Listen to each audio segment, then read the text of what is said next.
जैसे जैसे शहडोल में चुनावी सरगर्मी बढ़ती जा रही है, प्रत्याशियों के बीच जंग तेज होती जा रही है। यह भाजपा और कांग्रेस के उम्मीदवारों के बीच मुख्य मुकाबला है। शहडोल सीट पर मुद्दों का शोर है और यहां विकास की कमी वोटरों को खल रही है। जनता के बीच बेरोजगारी, स्वास्थ्य सेवाएं बड़े मुद्दे हैं। बीजेपी की हिमाद्री सिंह किस्मत आजमा रही हैं, तो वहीं कांग्रेस के फुंदेलाल सिंह मार्को से बीजेपी को टक्कर देते नजर आ रहे हैं। इस रिपोर्ट को देखिए।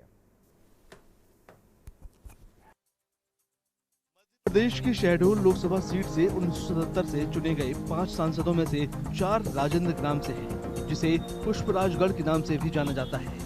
ये राज्य के अनूपपुर जिले में आता है। इस बार भी उम्मीद की जा रही है कि जीतने वाला उम्मीदवार इसी जगह से होगा। ऐसा इसलिए क्योंकि शहडोल सीट से चुनावी लड़ाई में उतरे बीजेपी और कांग्रेस के उम्मीदवार पुष्पराजगढ़ से ही आते हैं। शहडोल सीट पर अब तक बीजेपी का दबदबा रहा है। एक बार के अलावा हर बार लोकसभा चुनाव में जीत बीजेपी के ही खाते में आई है। 2009 के चुनाव में बीजेपी को कांग्रेस के हाथों हार का सामना करना पड़ा था।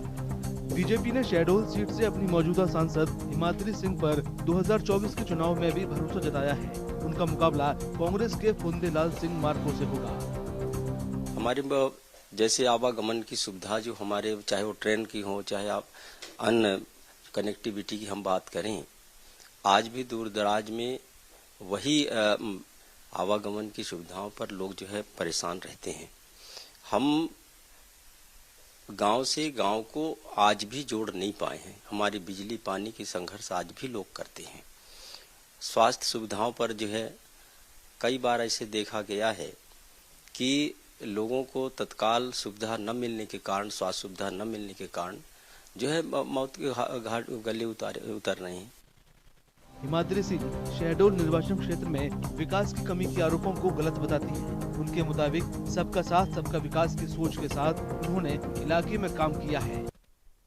हमारे जिले जो है उसमें बहुत से रोड कनेक्टिविटी का भी हमने प्रयास किया, बहुत से कार्य प्रारंभ भी हैं और निश्चित रूप से जैसा कि हमारी सरकार सबका साथ सबका विकास के मूल मंत्र पे काम करती है, तो ठीक उसी तरह हमारे भी इस क्षेत्र में सभी वर्गों को, सभी समाज को, सभी क्षेत्रों को ध्यान में रखते हुए हमारे क्षेत्र में भी व्यापक रूप से यहाँ पर विकास के कार्य हुए हैं।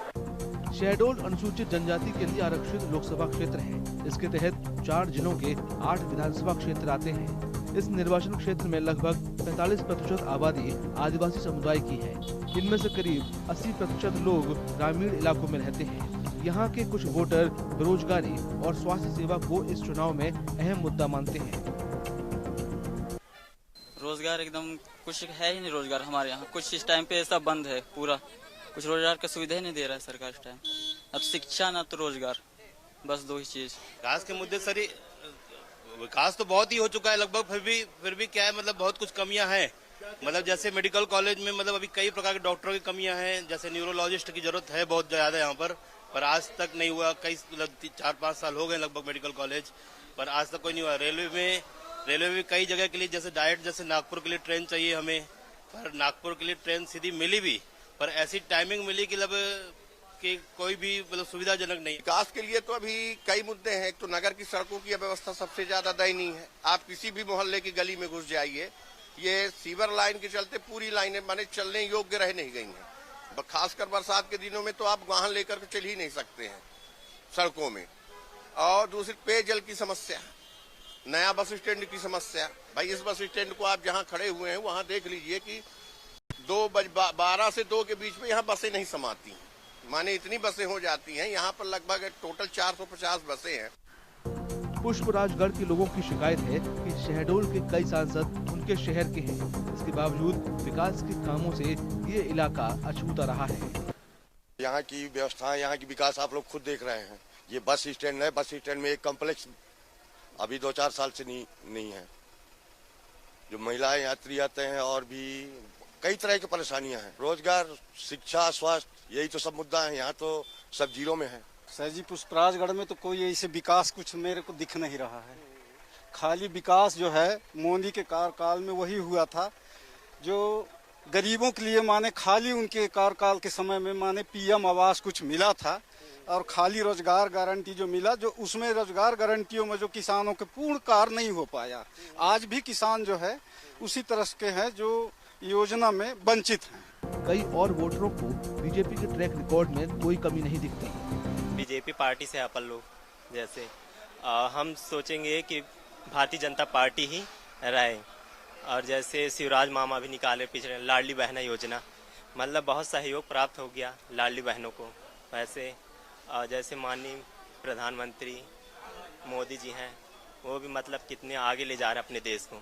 गवर्नमेंट तो प्रधानमंत्री मोदी ही बनना है, वो तो पूरा सर्वे में सब कुछ दिख रहा, उनका काम भी दिख रहा। रोड की कंडीशन भी देखें, पहले की रोड बनती थी 1-2 साल में पूरी उखड़ जाती थी, 6 महीने के अंदर उखड़ना शुरू हो जाता था। आज के डेट में कम से कम रोड एक बार बनने के बाद कम से कम देखो मतलब कुछ इतना अच्छा रिलैक्स हम लोग महसूस कर रहे हैं, तो हम तो गाड़ी के वो बनवाते में ही खर्च हो जाते थे। शहडोल में 19 अप्रैल को 2024 लोकसभा चुनावों के पहले चरण में वोटिंग होगी। बीजेपी ने 2019 के चुनावों में मध्य प्रदेश की 29 लोकसभा सीटों में से 28 पर जीत हासिल की थी।